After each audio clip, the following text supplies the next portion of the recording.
Hello, everyone, and welcome back to another episode of the 1 Point Safety Show with myself, Scott Hartley, and my glorious co-host, Scouse Andy. How are you, Scouse? You all right, mate?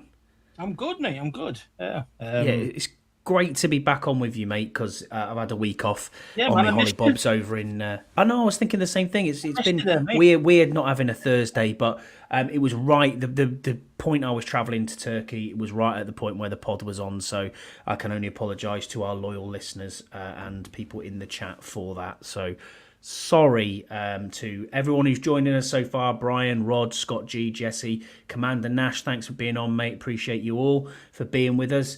But yeah, man, it's been one of them weeks. Lovely holiday.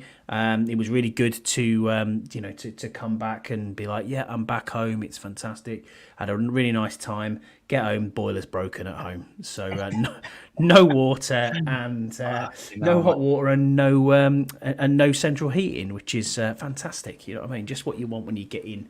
After a week off, and the temperature difference is drastic, mate. It's a massive difference. It's been like 30 Celsius out there most of the week, and Which is what? back Which here what it's like I think it's like 70. I think something like that. I'm not 100% certain on that, but pretty decent. It's been okay. I was going to ask about this, Scott G. I was going to ask about this. Why does hairline look the same? No turkey teeth and no hair transplant. Don't see no scars.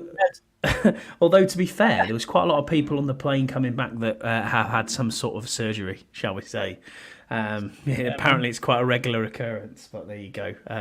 People go there. Nice, isn't it? But, so unbelievable. But we'll get into it then, Scouse. How are you, though, mate? Are you all right? Everything good with you? Yeah, man. Yeah, everything's okay. Yeah, just new business of mine is just obviously crawling at the moment, but obviously being that it's new, that's to be expected. So just saying before we started, to bet on yourself and start your own business. Fair play, mate. You've got bigger cojones than I have. And then obviously at work there was a massive fire, so that's exciting, isn't it? Just craziness. Millions of pounds worth of damage. Honestly, just craziness. But there you go. We'll. I'm not going to get into that, though, on the pod. People will start talking about football, I suppose. That's one way of going. We'll get into it then, mate. The Bears review. 18-15 to the Commanders win, which snuck it out at the end, which we'll get into that play, I'm certain. But we're 6-2, Scouse, and it's another victory Thursday for us, which is amazing. I mean, honestly, I woke the entire complex up with screaming. You were running around your front room. It was just craziness. I've never witnessed or seen anything like that ever in my fandom. To nail a Hail Mary at the end. I mean, what were your initial thoughts going through that when it happened? When it happened, as I say, it just kind of like actually just. As I say, you just lose your mind, don't you? You just don't know what the hell just happened. You know what I mean? You're like, what the? It was just crazy. It was crazy. Because we dominated that game, but we couldn't get it in the end zone. You know, we had 3 TDs choked off for penalties and whatever else, and it's like, and then we blow it right at the end. You know, they take the lead with about 25 seconds to go, and it's like, oh, mate, we've done the old Washington shit. Do you know what I mean? So, and that's where I was sitting there. I was just raging, and then obviously. The miracle man Jaden pulls it out. So, yeah, man, it was unreal feeling. And, I tried looking at this, and we've never had one of those since ever. You know what I mean? Like, that's in a walk-off touchdown to win it from a Hail Mary. We just don't think we've ever had it done. So never had it done. Not in this franchise. No wonder you couldn't like recall anything like that because it's never happened for us. So.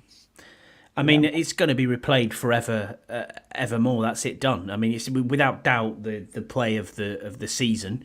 And as I said, my entire fandom. That's the craziest play I've ever seen in my life. The amount of time that Jaden was able to hold on to the ball, 12 seconds running around from right to left. The offensive linemen who were there blocking, pancaking people. Bit of a crack back.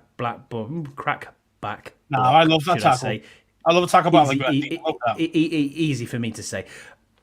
Complaints of holding, all that sort of stuff, but hang on a minute, we can go back and say, what about the holding that wasn't called on the Swift touchdown? There's lots going on there. I mean, you're right. Smoked in the back as well, didn't he? Senestril got smoked in the back. Correct. Yeah, for 50-yarder. So I'm not having this. So like, no, they can fuck off. Do you know what I mean? Like, I'm not having a hollow win and all that. No. this was a real win. It was, and it was a real win against what is a decent defense. To be fair, they've got a good they've got a good defense. Well, we didn't tell you. I told my other pod that this I know what defense you is mean. good, man. This defense is good, and but I love that how Karma bit Stevenson's on the arse. I love that. Absolutely loved it. It always comes around, doesn't it? It always comes around. Large like this all game. I mean, to get Terry to even kick off and say you ain't shit. You must have been winding him up all game, in his ear all game.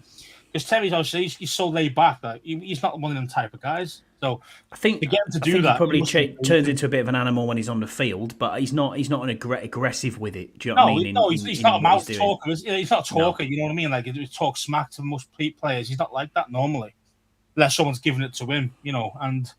And obviously you're seeing that, and then Stevenson doing all this to the guys and to the fans walking off. Yeah, karma bites you, man. Karma bites you. It does, and you're right, Scott G. Terry was mad. Terry was mad about it. Absolutely. I mean, I'm looking at the stats here. I mean, the difference for me looking at the two, because it was billed as obviously the battle of the quarterbacks. So we had the number 1 overall pick, Caleb Williams, who, let's be fair, I hope he has a very good career. He's a DC guy. And I hope he does well. And I hope, we're playing him further down the line for many, many years to come. But I don't understand this whole pretend rivalry that's came out of nowhere between Jaden Daniels and Chicago, because it's almost as if Chicago have got to justify why they picked Caleb Williams at number 1 and not Jaden Daniels. Whereas we don't obviously have that option. At the time when you're picking second, listen, if they take Jaden, then great. They take Jaden. We can take Caleb. It doesn't really matter either way who you're gonna pick there. But the Bears fans for weeks, basically for 2 weeks now, have been justifying, right? Why have we took Caleb Williams? And I don't know what your thoughts are like this. I mean, social media is toxic at the best of times, Scouse. But what were your thoughts going into the game, and then obviously after the game as well? How they've all come out post game. Yeah, I mean, it's as you said, they're trying to justify it. They're trying to justify that pick, because obviously you've got the number 1 pick, so you can choose anyone, any guy in the draft. So, we obviously we had number 2. But to be fair, I mean, I'd just say if they chose Jaden, I thought it would have been Warwick. They'd been, why are you picking him first? I would have been shocked, to be fair. But we would have got Williams. Now, to be fair, never mind the performances of the game of last week. Jaden was banged up. He missed a lot of throws as well. He wasn't perfect by any means, but you got the job done. Great, but I love the way his mentality is and his demeanor is more than, say, Caleb Williams. He's like the fucking, me. You know what I mean? Like, he's all about himself. It's all about him. And I hate quarterbacks with egos that big. I hate that. And Jaden seems to be just dead chill, dead calm, and just on to the next game. I mean, and that's what I love about him, even though he is playing well as well. Don't get me wrong, but it's cool. It's cool, calm, collective, Scouse, isn't it? Yeah. That's exactly what it is, and I like that. He's confident in himself, but he's not arrogant with it. He knows what he's doing, and he's producing it on the field, and that's all you can ask from the guy. I mean, it's no comparison for me. I mean, this whole. Sorry, mate. Go on, mate. You go, mate. When you're looking at the Caleb Williams thing, and you're looking at, obviously, to answer your question about the Bears fans and all the rest of it, giving it large, Caleb's better, blah blah blah. Our offense is a gimmick offense. It's a college offense and all this crap. Well, ours is like really difficult, mate. You got fucking Eberflus as your head coach. I mean, fucking hell, mate. That's probably the most basic you can ever get as a head coach. Shane Waldron, exactly. Yeah. Awful. And the Caleb, I mean, he was fucking awful. Let's face it, he was awful. And he had 36 yards until into the fourth quarter. 36 yards passing. Yeah, now for me, that's rookie of the week performance right there. I look at this and say that is exactly what you're seeing in this team. I mean, don't get me wrong, we don't have the same weapons as the Chicago Bears have. They've got 3 very good wide receivers. And what I'm seeing from Caleb Williams is a rookie quarterback. What I'm not seeing with Jaden Daniels is a rookie quarterback. he is, in all intents and purposes, a rookie quarterback, but he plays like a veteran, a starter of 4, 5, 6 years down the line. He's playing at the level that you see from these elite players in the think league. that's 5 years of college. I really do. It's got to be. It's got to be that. It's just pure learning experience. That's all it is, you know. And yeah, I mean, even Caleb did start for, was it 3 years, something like that? Yeah, could be wrong, but you know, no, that's the difference. You see, he doesn't play like a rookie; he plays like a vet. That's just because he knows his process. He knows what works for him. He hasn't got to learn it on the fly. You know what I mean? He knows what he's doing. So, and you can see as he comes in, he's still got his VR headset thing, which is what he wanted to keep. And we've obviously paid for that, and probably cost a lot of money. But it's paying off. He knows what works for him. He's not finding himself. I think Caleb Williams is still trying to find himself, as in like what his best way of preparing is for an NFL game, or is it 10 hours of watching tape, or is it 6? You know what I mean? Mm-hmm. Yeah, I know what you mean. Yeah. Nuances of all that, I think Williams is still trying to find his way. Where Jaden knows exactly what he's doing. He's acting like a true vet.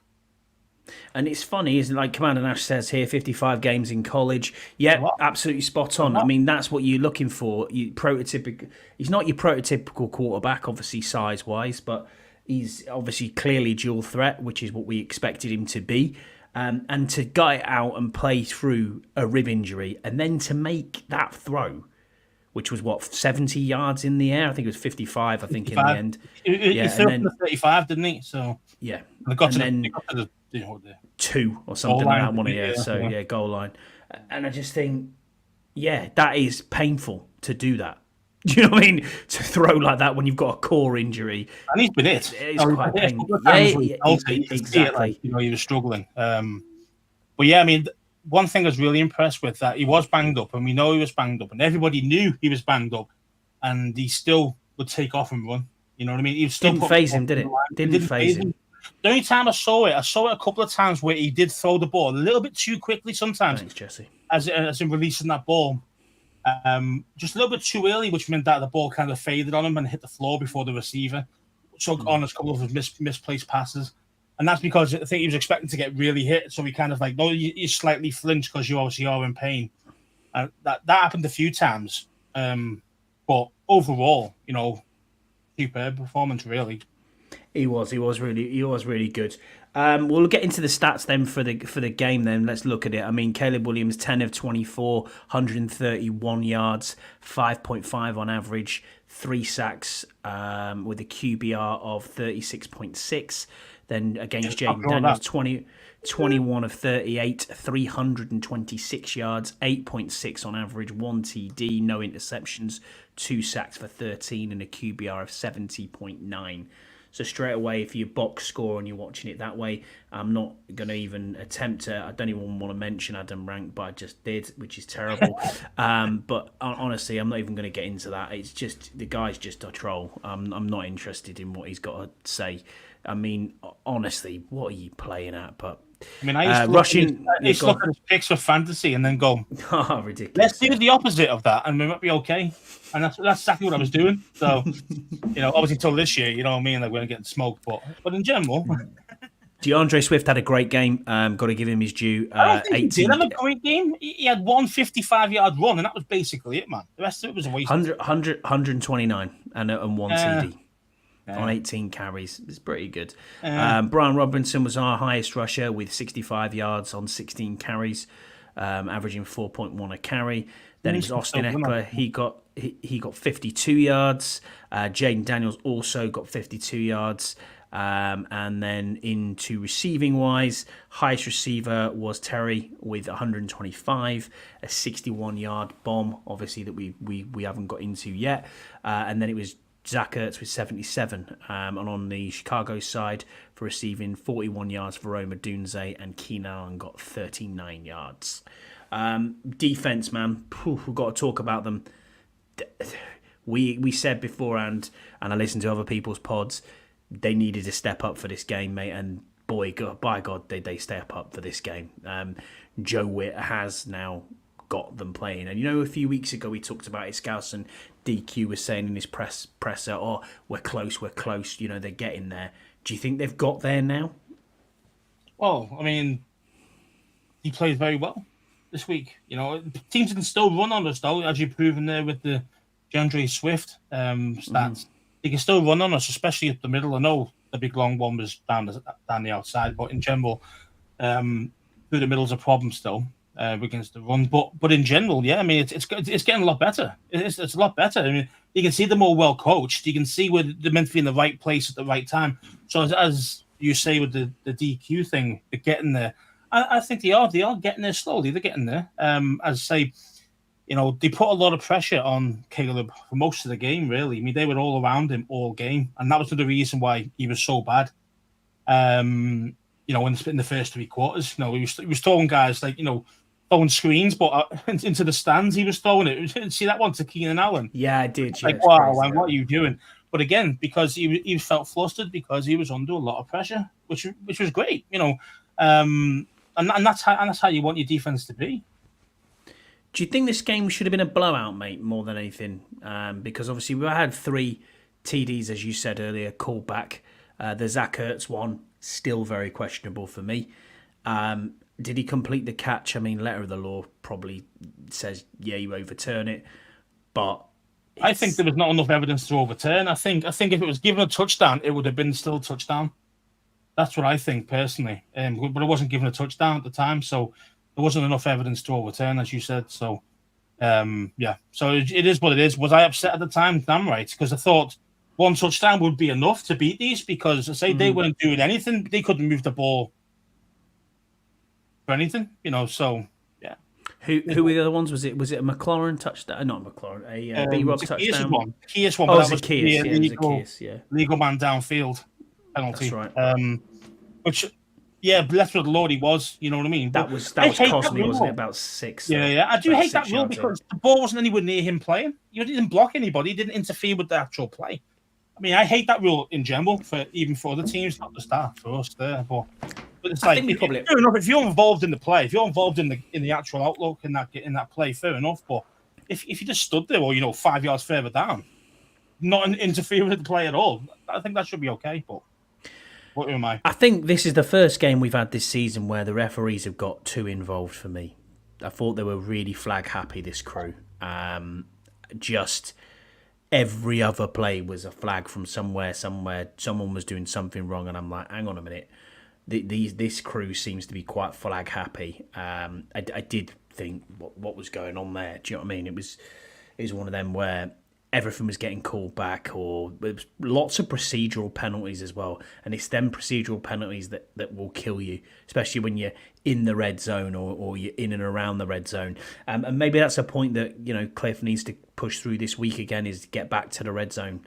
It reminded me from the Giants game that we went. Yeah, in week 2. Yeah, absolutely. Yeah. I mean, we could move the ball between the numbers, between the 20s, and then all of a sudden it was penalties, knocking us back, had to settle field goals. It's exactly the same thing what happened this week.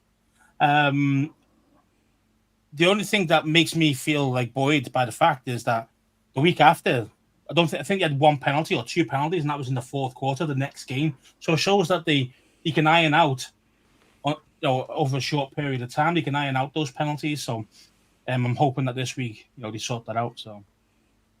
Yeah, I mean, I see I'm getting dogs abuse in our chat at the minute from... Are you winning me? I'm the one who's getting the abuse. I'm getting the abuse. Oh, you getting it? Yeah. Okay, fair enough. I mean, 7-1, mate. What can I say? You know what I mean? There it is. And you lot all took the piss. You lot all took the piss and said, "Whoa, you've got a stat sheet. Oh, look at you. Why have you got a sheet there that tells you when to pick it?" Like the whole size of this room. It was like, That's why you make a list, boys. But there you go. Oh, no. It is what it is. But yeah, any other thoughts from the Bears game? I mean, for me, standout performers. I mean, Bobby Wagner had a great game. I thought Frankie Louvu was unbelievable as well. Quan Martin was top tackler. I mean, we'll look at the stats again. Quan Martin, top tackler with a total of 11, 9 solo tackles, 1 tackle for loss. Sacks were Deron Payne, Johnny Newton, and Jalen Holmes, who's not long been on the roster. So Yeah, man, this defense, I thought they stepped up. I thought Johnny Newton was unbelievable. And as we said week before, I think, when we knew that Payne's injury was there, I think you said, or someone put in our chat, is it his Payne? Alan, I apologise.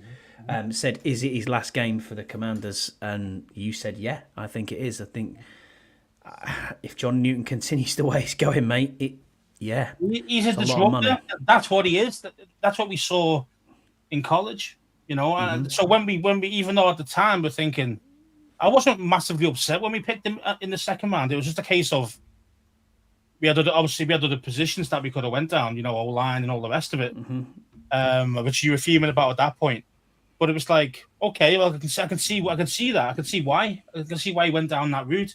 You know, he's definitely a first round talent. The only reason why he fell because of injuries to his feet. I think he had a stress fracture in one of his feet originally. That's right. And then he did his other foot as soon as he came. That's why he's been playing kind of on and off at the moment. But now he's looking sharp. He's looking back kind of like what he should be like. And I think this guy's going to be an absolute stud in this league. He really is. So, isn't it weird though as well how Mathis, as Rod said in the chat there, you know, has stepped up massively. You know, he was a second rounder and looked, for all intents and purposes, I know he got injured, but he didn't look good under Ron Rivera at all. And it's amazing what coaching can do for you. It's coaching and also being 100% healthy, you know, and having a full off season. Now, this guy was always hurt straight away. I mean, I think he hurt himself in the game we went to against the Jags, the very first game of the season and the first quarter. So he didn't really play any games, done his knee out for the season. Next season, he came in and then he got hurt again very quickly. And then in the off season, he was rehabbing most of the time. So this guy's not been available fully up until now, really, over the last kind of like, let's say, last month or so. And he's stepping up now that Allen's out the team. So again, man, we've got good players at D tackle now that they're stepping up. Yeah, I agree with you. I mean, Sandstrill was great. He was incredible. You know, he played really, really well. Quan Martin had a fantastic game again. I mean, the only real St. Ghost. but he had an okay game. It was just that stupid. Like, you just knew as soon as the ball was over the top, you're like, yeah, this is a PI. This is a PI immediately. And that's what teams are going to keep doing. They're going to go, when they really need something, they're going to throw it deep against St. Ghost. That's what they're going to do. And they're going to hold. He gets too handsy and he doesn't turn his head around. He's too handsy. He doesn't look for the ball. He's a waiting yellow flag. That's what he is. He's a yellow flag and waiting. And, you know, I think on the Bleeding Burgundy, Jesse summed it up the best probably is to say that he's not a cornerback one and we're making him play as cornerback one almost. Yeah, but he acts we're trying to. Doesn't he? He acts like all this goody crap and all that. Is it that he is I haven't seen that lockdown celebration all season. Because he's not locking anybody down. That's why. That's true. That's very true. Any other standout performers for you, mate, on the from the Bears game? I mean, you know, you've always got to love the Terry. You've got to love what Jaden did. You know, the offensive line holds in there. You know, I mean, I do think there's a lot to it of the quarterback though that helps the O-line out a lot as well. You know, it isn't just the O-line's amazing protection. It's kind of like Jaden moves certain ways, gets out of way, which obviously increases stats for O-line as well. You know what I mean? So they work in tandem. You know what I mean? But yeah, man. I mean, while he missed a few, did. I'm not happy with him. I mean, Brian's put on it. Everyone. Brian's putting it. Everyone forgets the great play he made, as in Benjamin St. Just. I don't forget that, mate. He was having a great game up until that point, and then it's like, every team is going to zero in on St. Ghost. He did have a huge fourth down stop. On the regular. Well, yeah. Well, look what happened there. Yeah. So you mentioned there, Scott G. You know, huge fourth down stop, and it was in the first quarter. It was a great play. Absolutely. But what did they do? Fourth and gotta have it. Where are we going? We're going to St. Ghost. Exactly where they went. Okay, St. Ghost stepped up in that play, but that's what teams are going to keep doing to him. They're going to keep going after him when they need a play, because he's going to give 9 out of 10. He's going to give away something. Either he gets beat by the actual pass, or he's a foul on somebody. That's exactly what he's going to do. Everyone knows it. And that's it. Jesse says he lets you down when you Yeah, need him the most, and you're not wrong. You're not exactly. wrong. You know, And and we've that's had the 4 years. We've had 4 years we of know this we know what St. experiment. Ghost is. We know what he is. He's a solid backup. Basically, he's a Yeah, backup player playing on the regular against better players, better receivers, better guys who've got more speed than him and quick feet than but him you, and stuff like that. So I mean, he's I hanging in think there. is the most difficult position to find an elite corner in this league is ridiculous. I mean, because you've got to go against either twitchy, amazing speed, fast, massive receivers at times as well, big He always human playing, beings. and obviously the rules don't help the defense. You No, they touch him don't. You're right. and I get it. That's why it's so hard to find a true elite corner. It really is. That's harder now than say left tackles are, even though they're hard Yeah, to find. absolutely. You know what I mean? And it's become that And game. again, to Scott G's point, he's saying DBs will always get beat. Yeah, you expect that. You do expect that. And like you say, when every corner will get beat, it's a fact of life. But to find a true lockdown elite corner is, yeah, you're looking for rocking all shit, aren't you? But that's the thing. When you find the elite corner, teams don't go near him. They just don't do it. Don't go near Source, do they? You know what I mean? You don't go after Source, do they? You don't go after the guy from Gonzalez. Yeah, Gonzalez. I mean, and also another guy, Sertain, Pat Sertain. Yeah, Pat Sertain. Yeah, not going against him. Quality corners. Very rarely they get tested because people know how good they are. Like, I'll stay away from them, and throw it to the other corner. So that's why their stats sometimes look a bit shit. It's like, well, they haven't done anything. Well, so it's for me. Is there any improvement points that you can find, Scouse, from that game? Then anywhere that you think, do you know what we've got to improve? Pre-snap penalties is the big one. I say that cost us. I'd say is it 2 touchdowns? It cost us 2. Yeah, for penalties. This game would have been a hell of a lot easier because our defense was on fire. You know what I mean? Up until that fourth quarter when Scott G mentioned that we all got picked apart. Yeah, but the thing is that obviously our defense was tired. You know what I mean? You can see by the fourth quarter, it was done. Yeah, and Caleb was all like, "Oh yeah, I'm doing my hero bullshit," and he got away with it. In the fourth quarter. But before then, we were in his grid all the time, and when he made loads of mistakes, he looked awful. He looked like it wasn't even a fucking NFL quarterback the first 3 quarters. You know what I mean? He was pretty horrible. The worst thing is, well, he threw his defense under the bus, didn't he? As well. I got us in the lead right at the end, and we lost anyway. Wait a minute, bro. Yeah, I mean, there's something going on there. I mean, you mentioned it earlier, Eberflus. I mean, I don't know if you saw his press conference afterwards. Wow. I mean, they talked to him obviously about the plays, and he said, "Oh yeah, all we needed to do is make sure that that the play on them last 2 seconds that we executed on that play." Well, actually, mate, to be honest with you, the play beforehand where you had an out route to Terry and nobody even guarded the boundary, there was no one there, no one. You just let him get 15 yards to the left hand boundary, and it's like, hang on a minute, he's gone in off the sideline there, and we had 4 seconds on the clock at that point. They also had 3 timeouts. They could have easily timed out. Correct. For them. Stop, timeout. Let's reset. Let's have a think about what we're actually doing. All locked in rather than exactly Stevenson doing all this to the crowd. Yeah, and us back to the play. You see that timeout called immediately. Exactly. Yeah. Like, what are you doing? Exactly. You got 3 timeouts. You're not going to need them any later in the game. It's kind of like awful coaching, awful decision making from them. That's what it is. That's what it is. I mean, if they had a real coach, and a good coaching team, they'd be a dangerous team, Chicago, without a doubt. But I watched some breakdowns, Scouse, of it previously that people were talking about Hail Mary plays this year, and I can't remember if it was the Vikings against the Lions, and you watch that one, and it was like, yeah, this is it, last second, and they are rushing the quarterback for a Hail Mary at the end, and it's like, whoever 53 is for the Bears, I don't know who it is, just stood around like QB spying.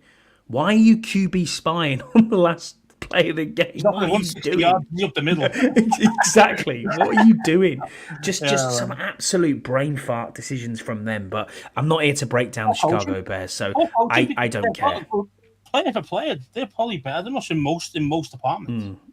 I think for me, we'll get into it. For me, I think we just need to use this week because obviously it's been a bit of a media furore, and that play is going to be played ad Forever. nauseum. I think I've watched You're it gonna hate about the price 400 because you times. played that much. I've been watching it about 400 times already. But I mean, it's going to be on and on and on. Media circus all week. How do you respond to a media circus? Because do you come out flat next week? Do what you keep doing. I mean, you hope you don't come out flat, but is it almost going to be like an after the Lord Mayor's show? You know what I mean? Is it going to be one of them where we're going into New York going, okay, because this is, as you say all the time, Scouse, this is family business. It is family business. Yeah, it's very rare you see big blowouts. I know we've seen some in recent years. Last year Dallas won 40-0 against them, but in general, they're always close games. Yeah, in division games. So especially the NFC East is, it's always been that way. No matter who's good, who's bad, it tends to be an equalizer near enough that they're just in division games. There's more means more, So I think Jesse's got a fair point here by saying we deserve to win that game, but we also deserve to lose it. I understand where you're coming from with that because we should have been out of sight by a good stretch. I mean, we had 2 more touchdowns. When you get to the end and you're like, right, we've got 25 seconds to go and they've just scored, you're like, that's done. We have lost this ourselves. And you could see it coming. And that was the bad thing about it, is you could see it coming. The old Washington, that's what it was. They give up leads with no time left and all the rest of it, and snatch a loss from the jaws of victory. Do you know what I mean? Stuff like that. Exactly. Yeah. Kind of that we do all the time over the years. But this time, this year, it feels different, and because of some crazy stuff like that, you got to start believing in, are the gods on our side for a change? Yeah. It's very strange. I mean, we've got some questions on that as well, and we'll get into them a little bit later. But I suppose let's start off with next segment then with the injury report for this week. Have you got it up there, mate, or do you want me to go through it? I've got it up if you want me to. What's that? The injury report? The injury report, yeah. I've got it in front of me if you want me to talk through it, or are you happy? Or I don't mind, mate. I can get it up if you want. Yeah, you do it, mate. All right, I've got it here. So the first one is tackle Cornelius Lucas, who obviously left the game. Well, he wasn't even. Did he even play? No, he didn't. Did he? Don't think he did play. Who? Cornelius Lucas, left the game, didn't he? That's right. He played and he left the game. That's why I'm getting confused with the two left tackles here. Obviously, he didn't practice on Wednesday, didn't practice Thursday, was in a walking boot at the end of the game. It's down as an ankle injury. He does not look likely that he's going to be playing at all. Frankie Louvu is on here with a shin injury and didn't practice both days. That's a bit of a worry. Brandon Coleman, concussion. He was in the concussion protocol and didn't take part in this game. He was limited on Wednesday but full today. Jaden Daniels. We need him available, man, because we've got no left tackle. We do. Jaden Daniels, rib, obviously limited both days. But look, if he played last week, I'm pretty certain he'll be okay. Cleland Farrell was with a knee, was limited on Wednesday and then did not practice today. So I don't know why that's gone down. We're not sure on that one. Brian Robinson, hamstring, limited both days. This is interesting now, isn't it? Before it was his knee. Now it's hamstring. It's hamstring. Yeah. So it's kind of like compensating. Olamide Zacchaeus, hamstring, limited. And then Terry McLaurin is also on the injury report with an ankle, but he was full both days. So, he was full. Okay. Yeah, Jesse. So Louvu, I think Louvu will not play this game, and I think obviously Cornelius Lucas will not play this game either if he's got what looks like a bad injury. I think we signed playing though, mate. He was awful, man. He was bad. Yeah. Well, we did sign a receiver, an offensive lineman, even. A bit different there, receiver to offensive lineman. Jesus, what am I doing? I must be tired, mate. What are you doing? Crazy. I'm trying to see who it was. It was this week. Well, say all these guys you pick up though, they never move the needle, do they? Let's face it, So No, I mean this um, guy's played a fair bit in the league, but I think he's just gone to the practice squad. you see, just Can't. numbers. He's just another guy. You know what I Yeah, mean? yeah. He ain't gonna play. Hopefully, anyway, he doesn't play because he shouldn't be playing. But yeah, anyone on But that? the good news is there is Coleman's available, and again, that's a smart thing from DQ as well. Because he said they could have rushed it. You know what I mean? Like kind of, he said he's out with concussion, but they might have been able to kind of play him this week. It's gone. But he took it easy with him and still said he was on concussion protocol, and now he's okay. Do you know what I mean? Whereas that's perfect for us because he's now 100%. Didn't play last week, not banged up.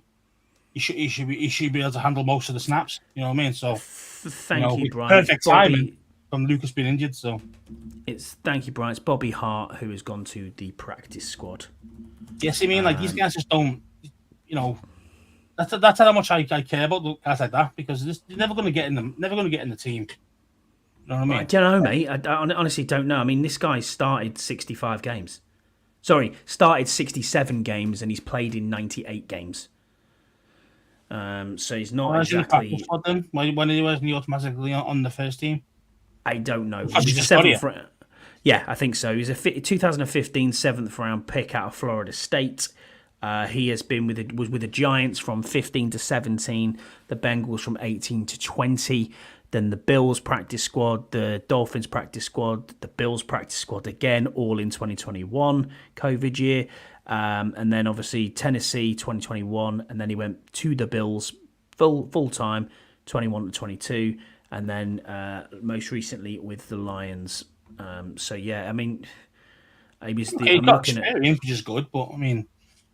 He started 13 games. He started 13 games at right tackle in 2016, and then he's a also long time played, ago, that bro, 8 years ago.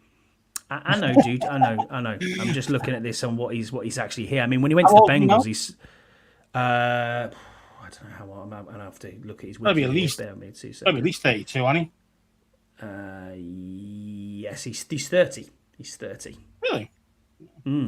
30 years old. Signed with the Bengals. He played all 16 games in 2019, and in 2020 he played 15 games, and he started all 15 games. He was ranked 30th of 52 offensive tackles by Pro Football Focus.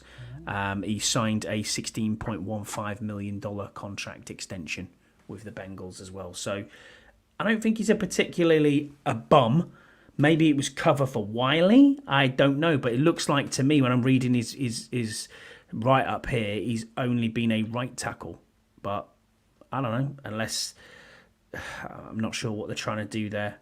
I think he'd be active on Sunday, but whether he plays snaps and takes snaps or not, I don't know. Maybe they're looking at cover for Trent Scott, if that makes sense. If Trent Scott had to go to the left side.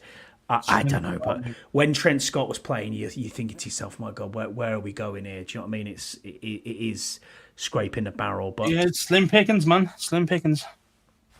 But you're going to get slim pickings, aren't you? In the middle of the off season or in the middle of the season, it's going to be, and you do need. Scott G's right. With Lucas hurt, you need another backup tackle. Absolutely right. I understand that completely. But he's purely a right tackle. Well then, probably hard to waste the time, then, isn't he? It's not like we're struggling with. So, but I think Trent Scott's just the backup swing, isn't he? So he can go right and left. So maybe that's what they were trying to look at. He's just bad, man. But anyway, we'll preview the next week. Then it's, as you said, Scouse. It's family business. We are away to the New York Giants. Looking at their leaders, obviously passing leader Daniel Jones, 1,706 yards. Tyrone Tracy Jr., 376 yards, although he has not practiced for 2 days. A big game, and is very he's questionable at the moment on the injury designation with a ankle. So I'm not sure whether he's going to play or not. Malik Neighbors, 498 yards.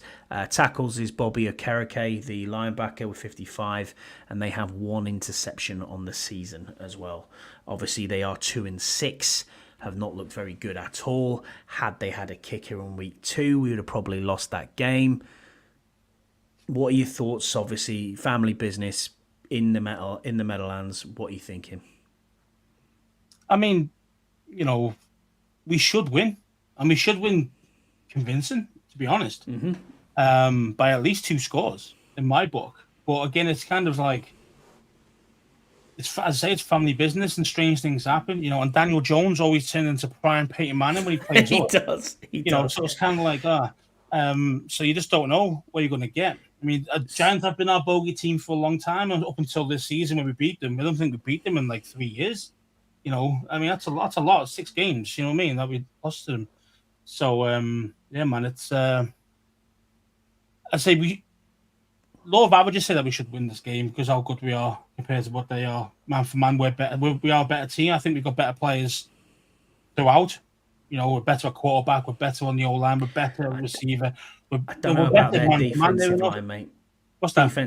Defensive line wise, they've got some very good players, mate. Dexter Lawrence but guys just smoking up the middle, just like people are smoking edge rush as well. I mean, you look at what Saquon did to them. Was last week or week before. Yeah. 170 odd yards. Do you know what I mean? 2 TDs. I mean, he just ran on them, ran over guys. I mean, that's what he wants to be for us. What's weird with New York is they have been trying to fix this offensive line for 3 years with first-round draft picks, and it's never worked, which just makes me think, what are they actually trying to do? Got injured over there. Like, Andrew Thomas is out season. I think. That's what I'm saying. Evan Neal, isn't it? Big time bust. He's been a Who was the guy? Who was the center that you wanted? Schmidt. John Michael Schmitz. That's it. Yeah, there you go. He's playing okay. I mean, he's playing okay. The guards and the actual center have actually been okay. It's been the tackles have been god awful. But injuries. Andrew Thomas has been out for a while, so it's that's the thing, isn't it? So injuries can kill you off, especially when you're not going to have 2 top draw left tackles on the team, are you? I know what you mean. The next one's a big time, like, oh shit, this guy's big drop off. So yeah, it's going to be an interesting game. I mean, I put it in our chat saying, look, it's time not to play with your food. It's definition. We are the better team. We should win convincing. We should win by at least 2 scores, like 14 points. That's what we should win by. But there's always something in the back of your mind. It's family business. They're at home. Yeah, we don't routinely do well up there. Normally, it's kind of like we find a way to lose every time we play them, rather than find a way to win. And the only difference this year, that's why I think we'll win. But it's still. Do you think it's one of them like you're waiting for the shoe to drop and you're like, you know what, something's going to go wrong? Are we just PTSD'd out now with this franchise because of what's happened over the last 10 years, and we're expecting it to drop off at some point? Yeah. Is this the trap game rather than the Panthers 100%. That we talked about? 100% it's the trap game because they say deep down the Giants shouldn't be anywhere near us by the end of the game. They shouldn't be. We've grown massively since we played in week 2. Where the Giants have just stayed where they're at, and probably even got worse actually. So it's it should be a mismatch, but our guys have got to keep their heads on the game. You know what I mean? The coaches have really got to keep them dialed in, focused. Otherwise, that's what I was mentioning earlier. Back to my point earlier is it an after the Lord Mayor show? You know what I mean? Where you're like, well, we've had this high and this media coverage and everything's been amazing and we won it, with such an amazing play. Is it now back down to earth with a bump moment where it's... That's why I'm hoping that they've learned from those things, because it's happened before, hasn't it? We've had a couple of good wins once in a while, and then we take on a really bad team and we get beat, beat badly. So I'm hoping we can't play down to their standard. We just can't do that. We've just continue our game and players there. Who stands out for you, Scouse, going into this game then? What do you mean? It's in for us or them? Yeah, for us. Well, we can do both, mate. We can do us and them. Why not? Crew, it's the same crew, isn't it? Really, it's got to be. We've got to get points on the board. I want us to do what we've been doing to most teams: get a lead, get a 10 to 14 point lead, make them abandon the run game because that's where our weakness is on defense, and make them throw the ball all the time.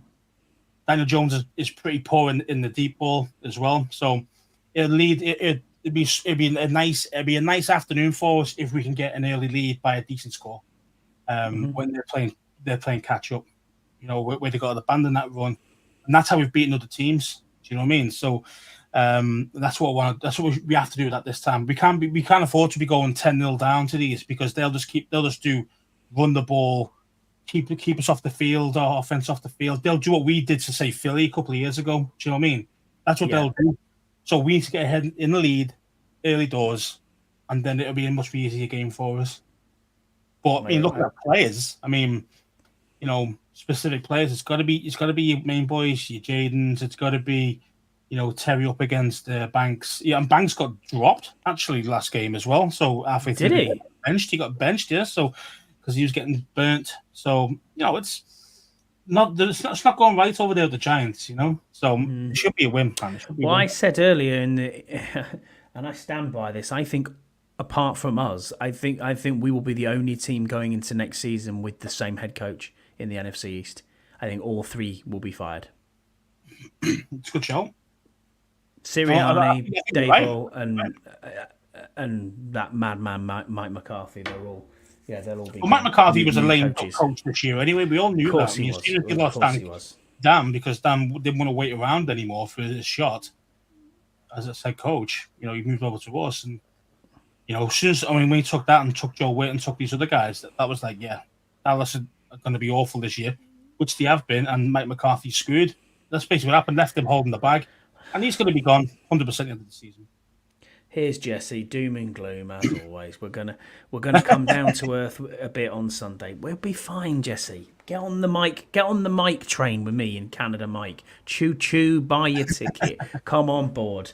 I mean, yeah, exactly. Yeah, why not? You know what I mean? And three TDs from Terry, and Luke McCaffrey will get in on one as well. Why not? I mean, I don't know, mate. I don't know. 40 points to zip. Yeah. That would be nice. That'd be embarrassing. That would be nice. That would probably get Dayball fired straight away after that. Do you know, actually wouldn't surprise me if it did, actually, to be fair. But yeah, man, and you've just summed it up perfectly with the old preview there. Yeah, it's going to be a tough game. It's time of possession. It's long drives. It's making sure that we score when we're in the red zone. Hope they've worked on that this week.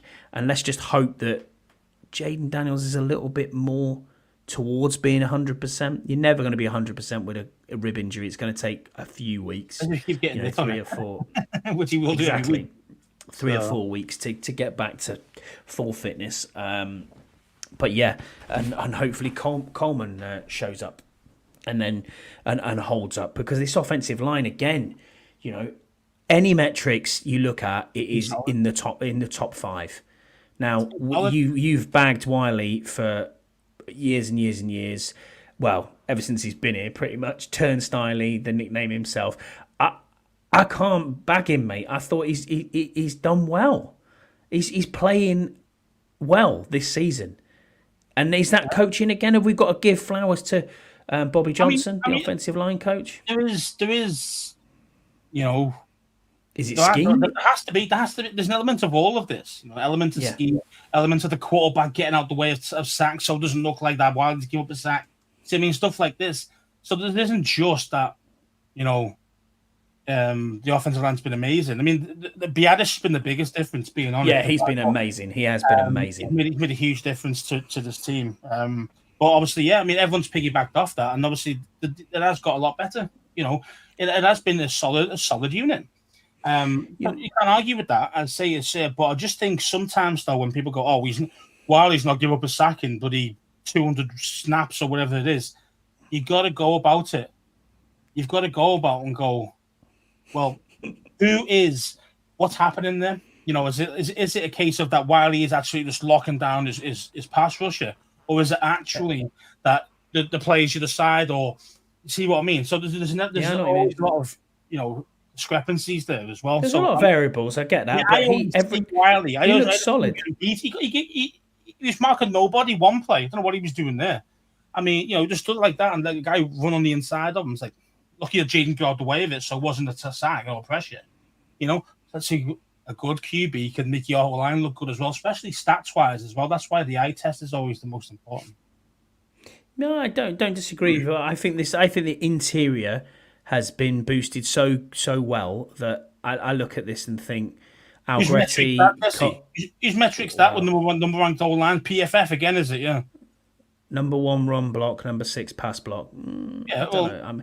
I mean, even if that is real, I mean, as I said before, Jaden's saving his ass. Jaden's saving their ass after time, especially in the pass blocking. So Yeah, it's we scheme know as well. Scheme Coffey is loves to working. run. We know Biadish loves to run block.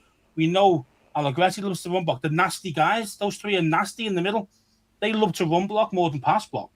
Hence, maybe the reason why we are number one in run blocking. But Wiley is a liability in pass pro, so that's the reason why it's kind of like he's looking okay. But again, is it a case of the whole unit is playing really, really well, and that's kind of like, and Jaden seeing that he's going to get smoked on that side and gets out the way, and it just makes it look better. You know what I mean? Again, I don't know. I think Wiley's had a great season. I'm going to stand by that, mate. I think he's played really, really well. It looks like him, the Wiley that was at the Chiefs. And what's the difference, or what's the factor that matches that is Mahomes quick, good quarterback, scheme, everything is there. But look at these. If you look at this offensive line, we've got an offensive line, Scouse, that is a top 5 unit, irrespective. I mean, Jesse's saying it's number 1. You can go off many statistics. He's definitely top 5. We can't disagree with that. And I never thought going into this season that we would find that. If you could say to me before the season started, look, we've got a franchise left tackle and a franchise quarterback out of this draft. Oh, that's Peter's magic, isn't it? That's Peter's magic, isn't it? Really? But we don't know again with Coleman. We don't know if he is that franchise left tackle. But he's looked good. This would be a good test for him. Because it's a full game, not just we're splitting reps. He's up against Brian Burns mostly, won't he? So he's against Brian Burns. I think D. Lawrence plays the other side, doesn't he? I think he does, yeah. So he won't play too much there. So hey, the fact that Scouts I've given Wiley flowers, but I'm not going to lick his ass because he's playing well for 4 or 5 games. I need him to play for 4 or 5 years that good, and then I'll say, okay, yeah, this guy's a top draw guy. Until then. Keep showing it. Keep proving me wrong, Wiley, every week. I want you to keep proving me wrong. Keep proving me wrong. All right. I've seen 3 years of shite, and so have you. You've all watched him. It's only this year that he's actually looking good. Now, again, that's all because of, I say, scheme, play calling. That you got a real quarterback behind him. All these things are better online, as in the men in front. Right tackle, center, left tackle. Guards and the center. You know what I mean? Like they've been big upgrades. Yeah, massive upgrades. And I think this O-line's been fantastic. Good for 5 games. You know what I mean? Like, come on. And Rod's right in saying the O-line works together, not 5 individuals. He is absolutely right. As a team, they are playing well. I mean, I can't argue with that. I'm just saying that there's more to it than just that. While he's stopping his pass rusher, 9.9 out of 10 because he isn't. Yeah. Our first question, mate, this week is saying from Rod, who is in our chat with us at the moment, Rod Morrison. He says, "Got to say, still on a high. Really feel there were calls that went against us. In particular, the ruling on that TD as an incomplete pass. He had 2 hands on the ball when he hit the ground. How is that not in control?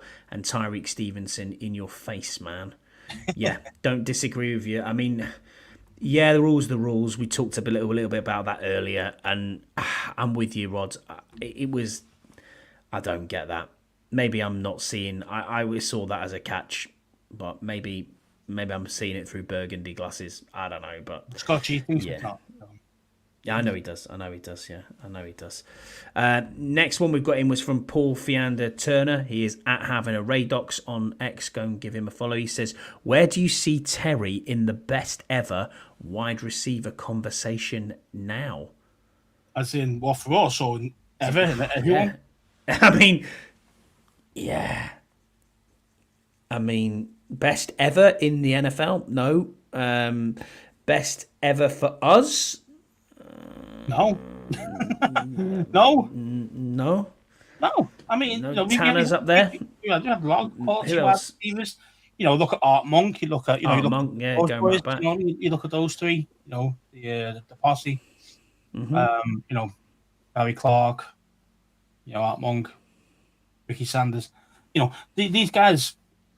They were a real unit. They were a real receiving, top draw receivers. But Terry, would he be a top 10 receiver in Washington? I don't know. I don't know if you'd even make that. I don't know if you'd make top 10 either. So, I love Terry. I do too. He's having a great season. And again. He's finally got a good quarterback. That's the reason why he's looking good. He's looking, a top level receiver like we always said he was.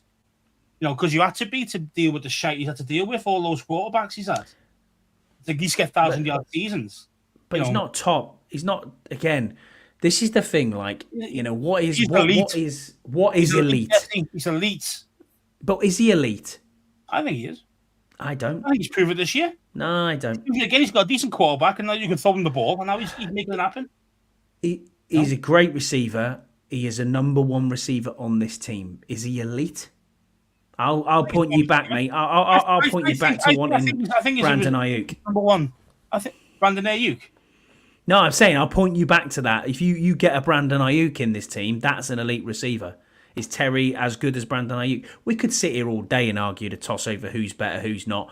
For this team, he is elite for us. He is our number one receiver, without shadow of a doubt. As a man, as everything around him, as a person, you can't ask for more. As a teammate, as a leader, yeah. Justin Jefferson is elite. I think Adams, who is now at the Jets, is actually an elite receiver, but he's having a bit of a shocker but he's a diva as well, which doesn't help matters. Who else is an elite receiver in this league? Brian Thomas Jr. will probably be an elite receiver in this league going forward. Marvin Harrison Jr.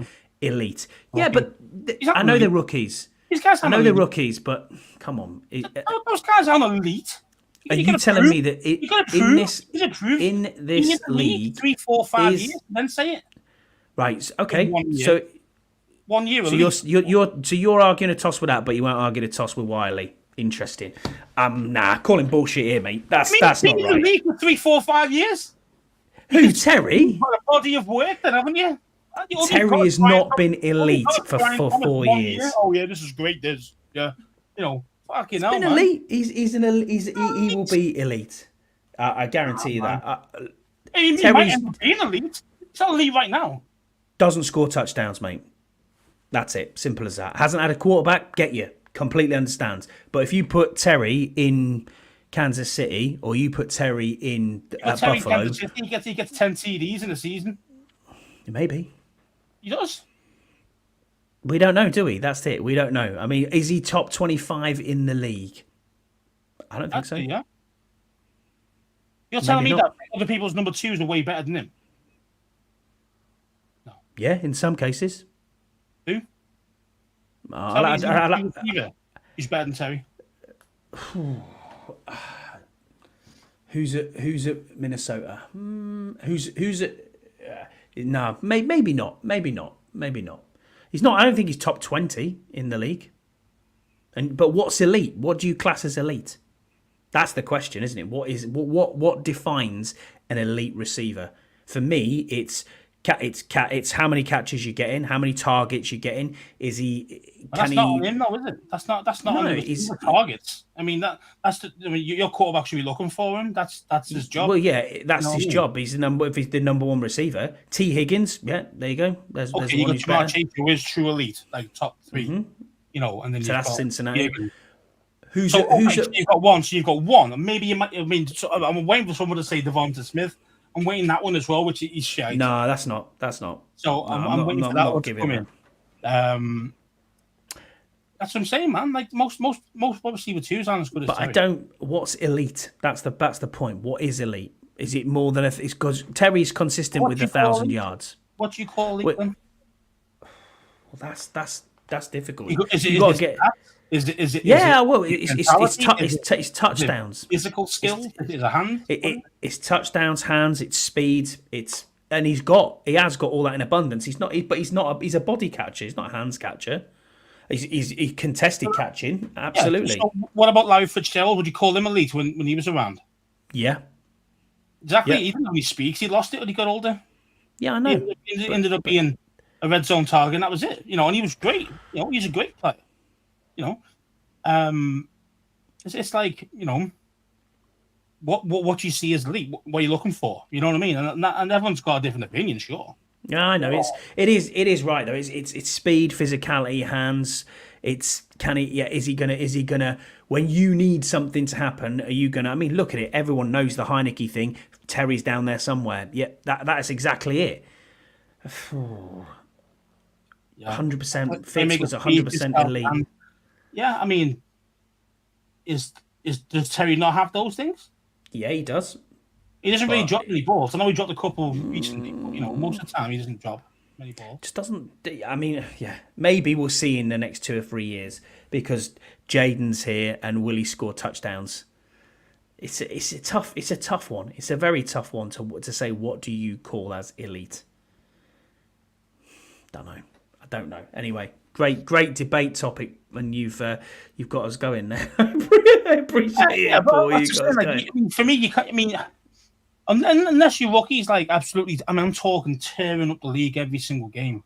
You can't really call a rookie true elite until they've done it for a couple of years. You know what I mean, I know you could say, "Well, Jaden, you called him good." Yeah. But the thing is, what I'm saying is you need a body of work. Do you know what I mean? Not just like you shouldn't be really calling everybody elite just because they played well in 1 year. You know what I mean? You got to see it more. Then you can say, "Okay, yeah, that guy's the real deal." That's what I'm saying. I get it. Would you say Seattle's got better wide receivers than us? Potentially. I mean, it depends if you like DK Metcalf or not ahead of him. He's a similar type of player to and then you also got Tyler Lockett over there. But again, he's getting a bit old. So again, his numbers are dropping. And plus, he's got Geno Smith, who's got awful anyway. Yeah, I know. Well, yeah, I mean, okay, they've got decent. I'm just trying to think of teams there that have got like these second receivers. Yeah, I mean, that's fine. Zay Flowers. Don't know about that he's one. Probably the number one. To be fair, he's probably the number one receiver. Who's their number two? Bateman. He's better than Bateman. He's better than Bateman. Yeah, he's better than Bateman. I mean, it's tough, isn't it? It's tough. Yeah. On to a couple of questions here. We've got a couple. Neighbours is better than Terry. Neighbours is the guy who can't even stand still, mate, in a fucking cost of a touchdown. Do you know what I mean? Slack. That's not elite. That's elite shit. That's what that is. Puka Nakua and Cup. There you go, Scott. The Rams.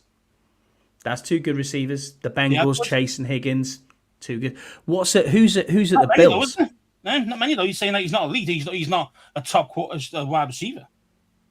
You've got two guys. You could potentially say Higgins. You could potentially say Nakua, because obviously number one.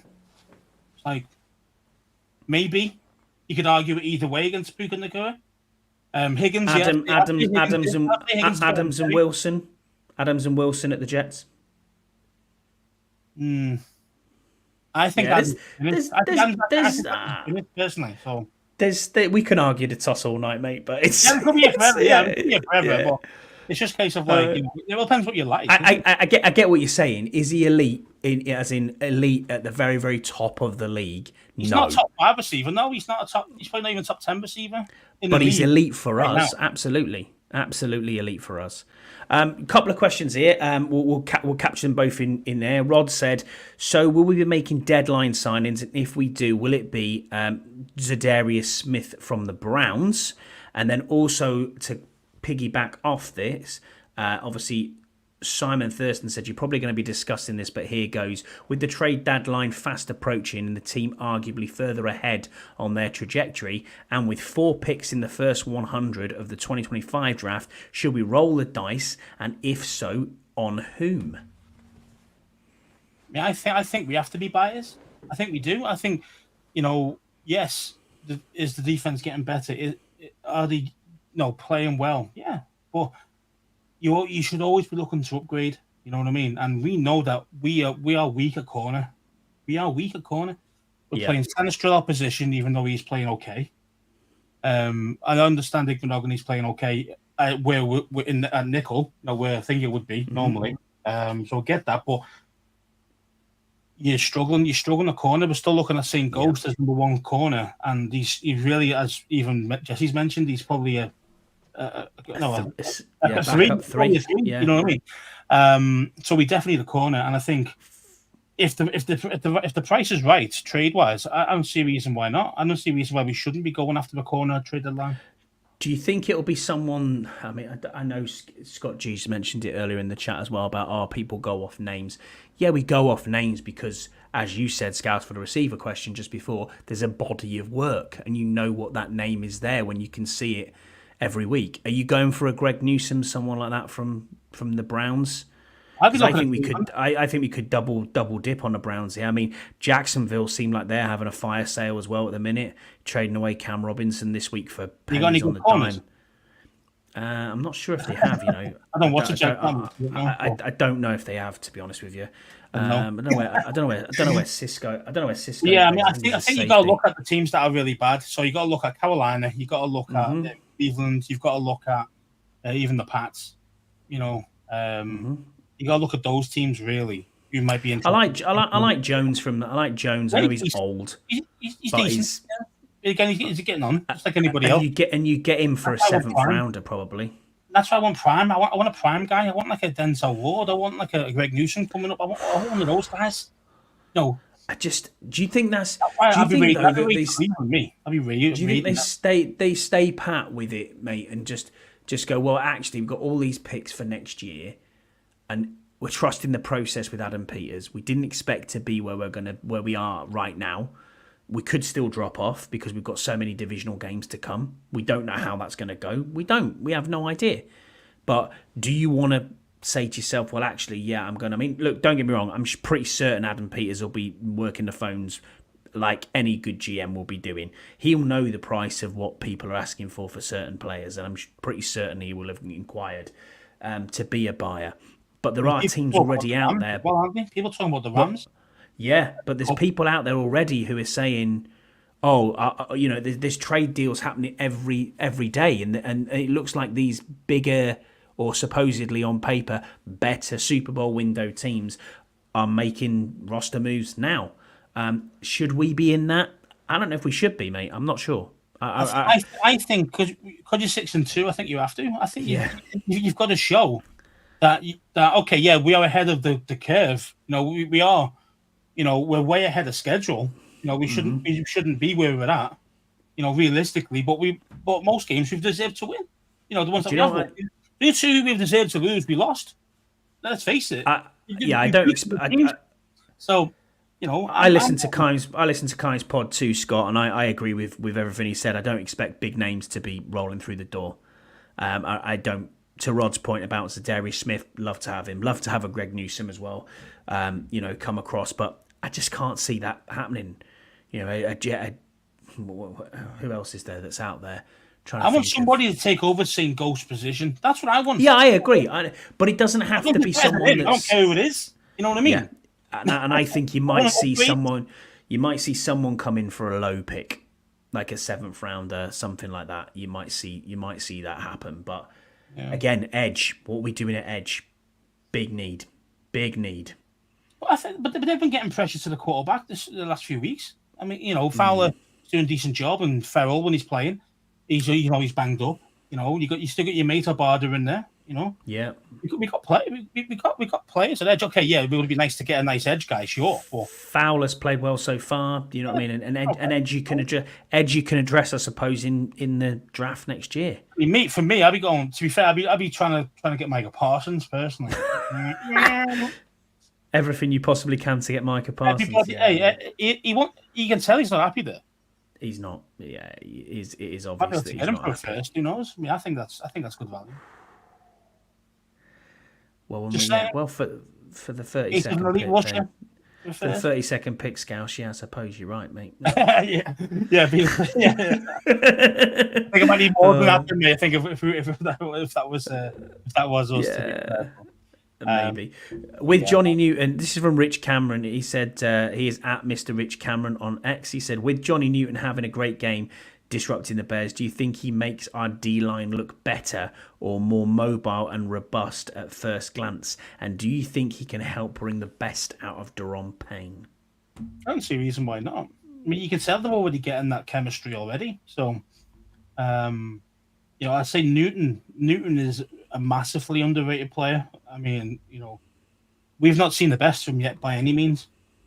He's that good. He is that good. He should have went early first. He really should have. Oh yeah, I thought he was going mid first round. He dropped the round. I mean, that's fair enough. I mean, we got a steal there, big time. And he's gonna, and as long as he stays injury free, now he is injury free, you're gonna start seeing the best of him. You're gonna start seeing just week on week improvement. And Payne seems to be like a guy who's looking like the mentor of these guys. It's not Allen's team anymore. It's Payne's line. Do you know what I mean? And I think that's helping Payne as well. He had a great game as well. Yeah, I mean, we want to see the Daron Payne when he was trying to get his contract.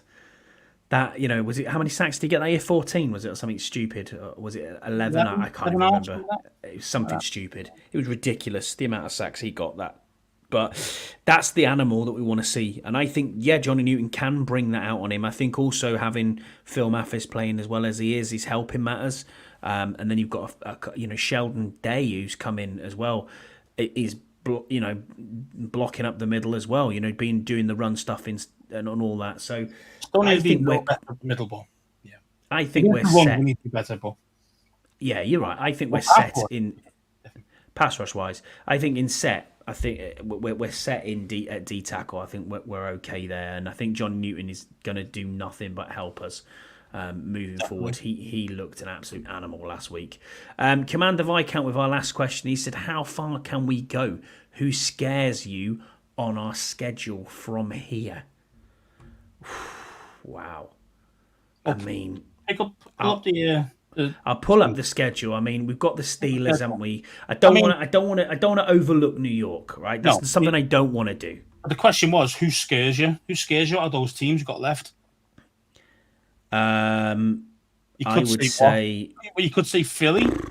Philly, maybe he might scare us. Yeah. Atlanta? No. I'm not scared of Atlanta. Maybe. We tend to have a good record against them, especially with Kirk coming back as well. That'd be an interesting game, but yeah. I think I'm not scared of Dallas either in any way, shape, or form. Whereas normally you'd go into season and go, oh shit, we got the Cowboys. Us, blah, blah, blah. That's there.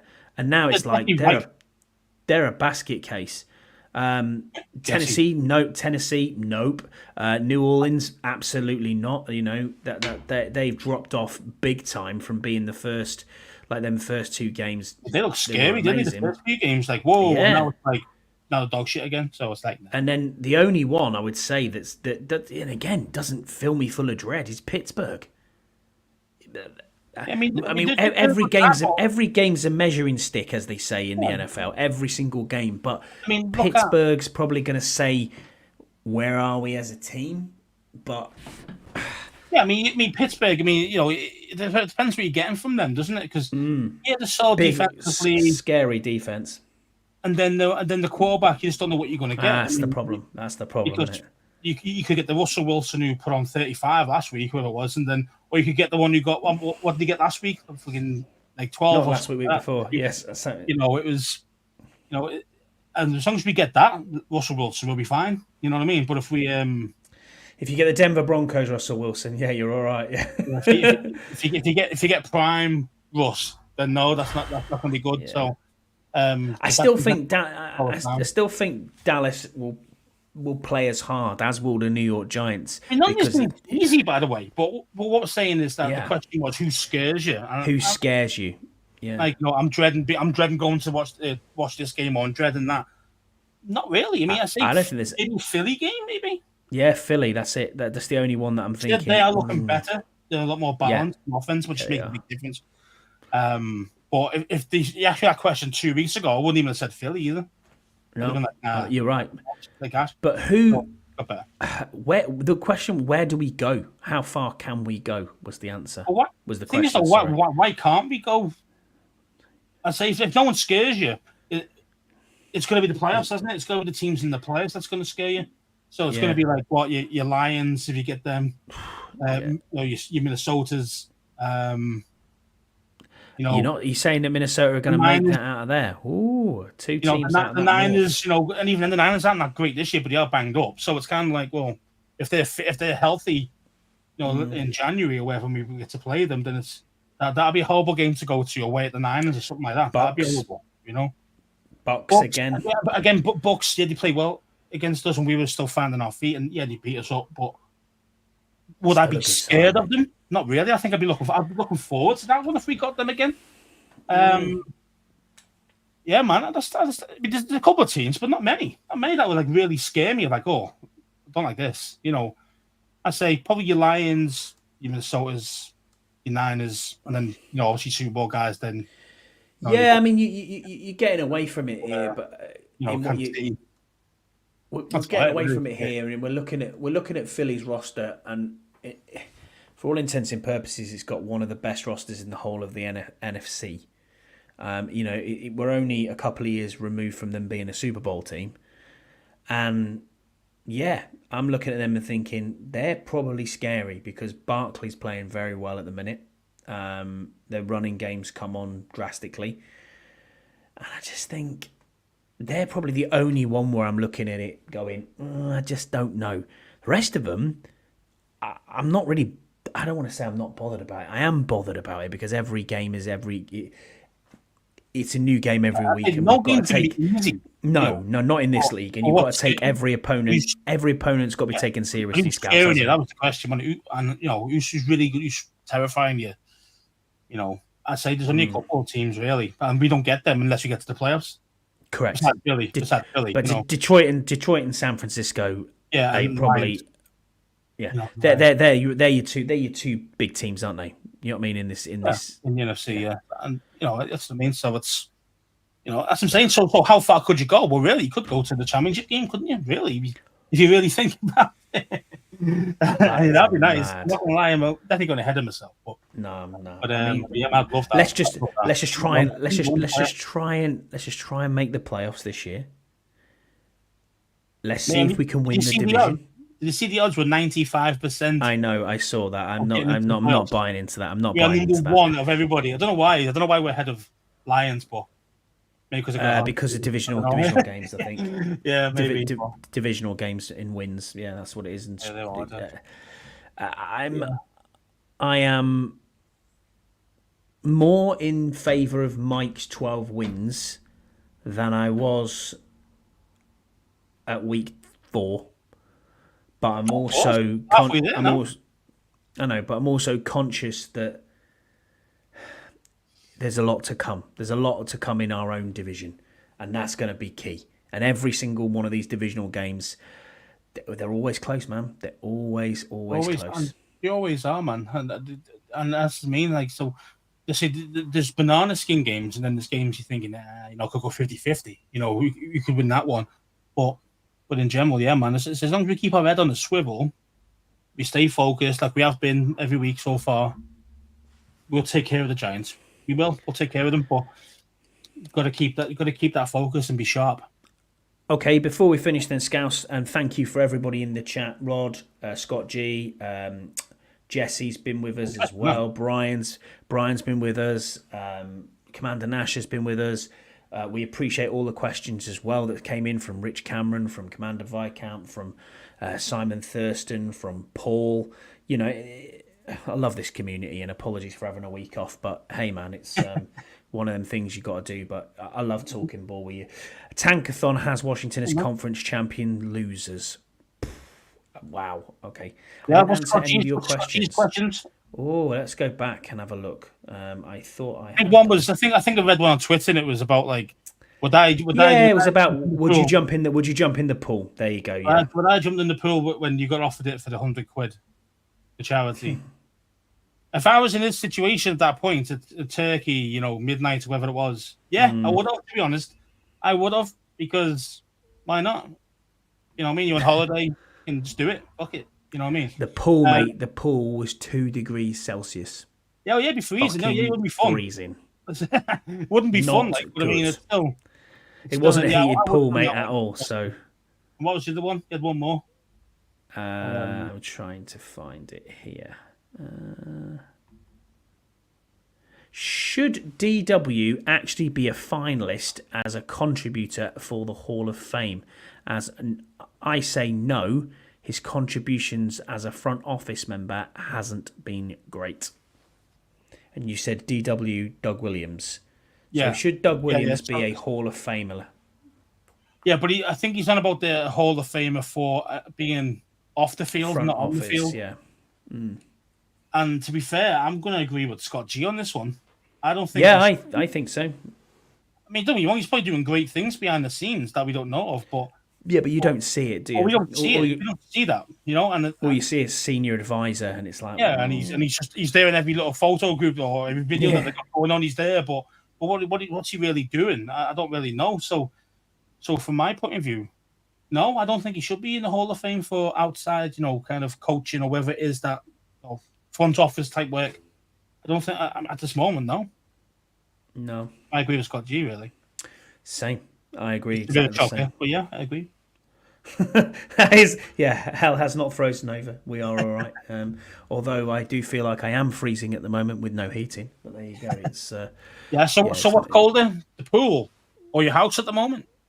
The pool, mate. I literally, mate, tried to do a length the other day. Right, I thought, I'll just get in. It's fine. So I just jumped in off the side. 40 degrees outside though. So you dive in. Absolutely. I was dying, mate. I got halfway across and was like, "Ugh." And there was like, by about 4 o'clock, there was like kids swimming in it. I was like, was this warmed up or something?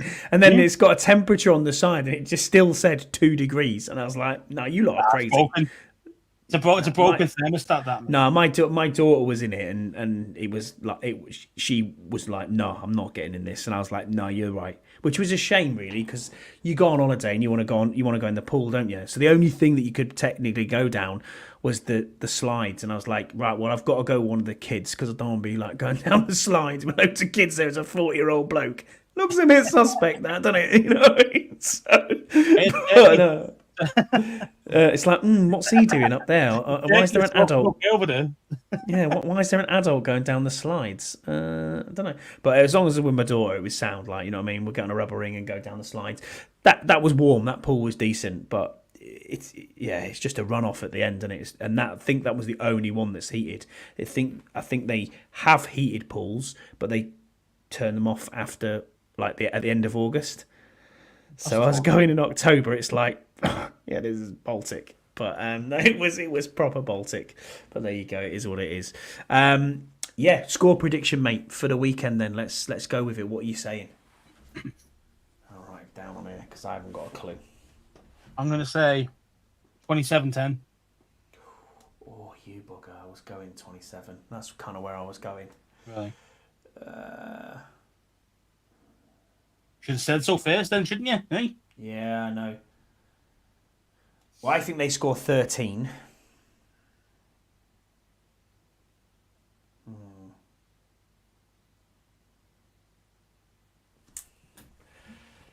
I'm going to go 32-13.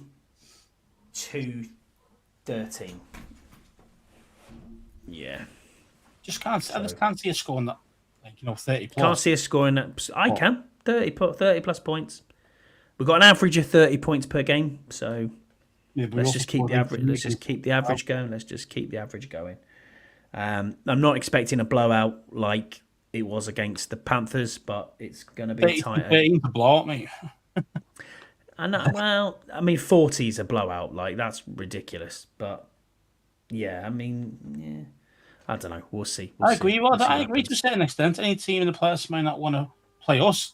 They won't want to play us, that's for sure. No, especially if our defense is still playing at a high level. As they continue to get better every week, and we don't get too many injuries, then yeah, why not? I think we could give anybody a game at this moment. Yeah, exactly. All right, Scouts. Well, that about does us. Anything else left from you, mate? Or are you happy? Or as happy as you can be, anyway. With Scott G chirping at you every 2 seconds. I love Scott G. Shout out to him. He's He was on his ham radio. He's probably peddling a lot to keep the internet going. But it is what it is. Oh yeah, he was there ripping us about our internet. I know. Yeah, Come on, mate. This guy's getting power by wind over there. So I got 800 meg broadband. StreamYard is the problem. That is the issue. It's we struggle sometimes with audio and bits and bobs. But no, thank you everyone for joining us. We appreciate it. Wind power, Scott G. We have great technology. Carrier pigeon. Yeah, carrier pigeon. Yeah, exactly that. Yeah. Just shout through a long cup. Hello, Spirit. Oh dear. There you go. All right, we'll be back on next Thursday at the normal regular time. If you are a USA listener, it'll be back to 3 p.m. Jesse, I hope that you can have your workout in peace, and it'll be 8 p.m. UK time for GMT over here. It's just the clocks haven't changed yet at our end. When do the clocks change in the States? I think it's Sunday next week, isn't it? Oh, is it Sunday? Yeah, there you go. So we're back on 3 in the morning, something like that. It's just back a week on after normal. us. Yeah, I think it's always the week after us, isn't it, normally? Yeah, so there you go. All right, Scouts. Well, thanks for joining me, and it's been a pleasure chopping it up with you, and we'll see everybody next week. Bye.